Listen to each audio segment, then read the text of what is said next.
नमस्कार। कल्पना कीजिए, अगर एक ही क्षण में आप पूरे ब्रह्मांड को एक साथ देख सकें, उसकी अनंत शक्तियाँ, उसका विस्तार, उसका आरंभ, उसका अंत। श्रीमद् भगवद गीता का 11वां अध्याय विश्व रूप दर्शन हमें उसी अद्भुत अनुभव के करीब ले जाता है।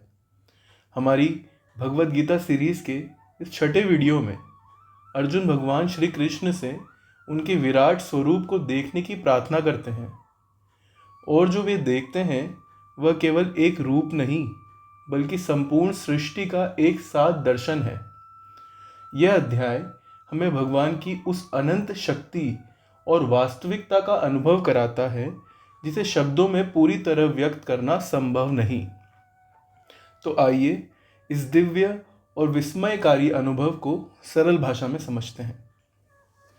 अर्जुन कहते हैं, हे प्रभु, आपने मुझ पर कृपा करके जो ये अत्यंत गोपनीय आध्यात्मिक ज्ञान बताया है, उससे मेरा मोह नष्ट हो गया है।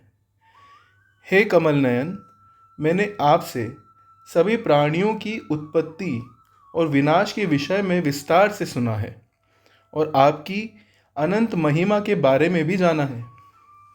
हे परमेश्वर, आप जैसा अपने बारे में कहते हैं, आप वास्तव में वैसे ही हैं। अब मैं आपके उस दिव्य विश्व रूप को देखना चाहता हूँ। हे योगेश्वर, यदि आप मुझे योग्य समझते हैं तो कृपया मुझे अपना वह अविनाशी स्वरूप दिखाएं। श्री कृष्ण ने कहा, हे अर्जुन, मेरे सैकड़ों और हजारों विविध रूपों को देखो, जो अलग अलग आकार, रंग और प्रकार के हैं। मेरे अंदर आदित्य, वसु, रुद्र, अश्विनी कुमार, मरुत आदि सभी को देखो। हे अर्जुन, इस मेरे विश्व रूप में तुम संपूर्ण ब्रह्मांड, चल और अचल सब कुछ एक ही स्थान पर देख सकते हो, लेकिन तुम इसे अपनी साधारण आँखों से नहीं देख सकते। इसलिए मैं तुम्हें दिव्य दृष्टि प्रदान करता हूँ। संजय ने कहा, हे राजन, भगवान श्री कृष्ण ने ऐसा कहकर अर्जुन को अपना दिव्य विश्व रूप दिखाया। उस रूप में अर्जुन ने अनगिनत मुख, नेत्र, दिव्य आभूषण और अस्त्र शस्त्र देखे। वह रूप इतना तेजस्वी था कि यदि 1000 सूर्य एक साथ आकाश में चमके तब भी उसकी बराबरी नहीं कर सकते। अर्जुन ने उस रूप में पूरा ब्रह्मांड एक ही स्थान पर देखा। वह आश्चर्यचकित होकर, रोमांचित होकर हाथ जोड़कर भगवान को प्रणाम करता है। अर्जुन ने कहा, हे श्री कृष्ण, मैं आपके शरीर में सभी देवताओं, ब्रह्मा, शिव, ऋषि और दिव्य सर्पों को देख रहा हूँ। मैं आपको हर दिशा में अनंत रूपों में देख रहा हूँ। न आपका आदि है, न मध्य, न अंत। आपका तेज इतना प्रबल है कि उसे देखना कठिन है। आप सूर्य के समान प्रकाशमान हैं। आप ही परम सत्य, सनातन धर्म के रक्षक और संपूर्ण सृष्टि के आधार हैं। आपकी शक्ति अनंत है। सूर्य और चंद्रमा आपकी आँखें हैं। अग्नि आपका मुख है और आप अपने तेज से संपूर्ण सृष्टि को प्रकाशित कर रहे हैं। मैं देख रहा हूँ कि तीनों लोग आपके इस भयावह रूप से कांप रहे हैं। देवता आपकी शरण में आ रहे हैं और ऋषि आपकी स्तुति कर रहे हैं। हे श्री विष्णु, आपका यह रूप अत्यंत भयानक है।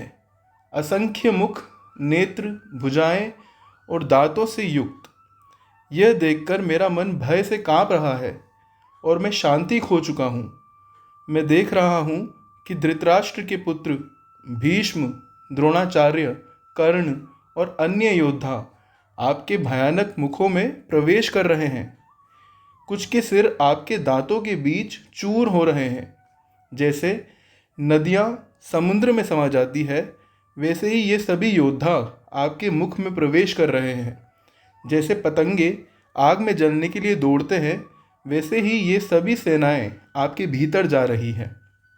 हे श्री विष्णु, आप अपनी ज्वलंत जिह्वा से सभी प्राणियों को निगल रहे हैं। और अपने तेज से पूरे ब्रह्मांड को जला रहे हैं। हे प्रभु, कृपया बताइए कि आप कौन हैं इस भयानक रूप में, मुझ पर कृपा करें। श्री कृष्ण ने कहा, मैं काल, समय हूँ, जो संसार का विनाश करने आया हूँ। तुम्हारे बिना भी ये सभी योद्धा नष्ट हो जाएंगे, इसीलिए उठो, युद्ध करो और यश प्राप्त करो। ये सभी पहले से ही मेरे द्वारा मारे जा चुके हैं, तुम केवल एक निमित्त हो। संजय ने कहा।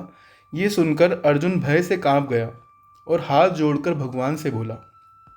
अर्जुन ने कहा, हे प्रभु, आपका गुणगान करना उचित है। दुष्ट आपसे भयभीत होकर भाग रहे हैं और संत आपकी वंदना कर रहे हैं। आप ब्रह्मा से भी महान हैं। आप अनंत देवताओं के स्वामी और संपूर्ण जगत के आश्रय हैं।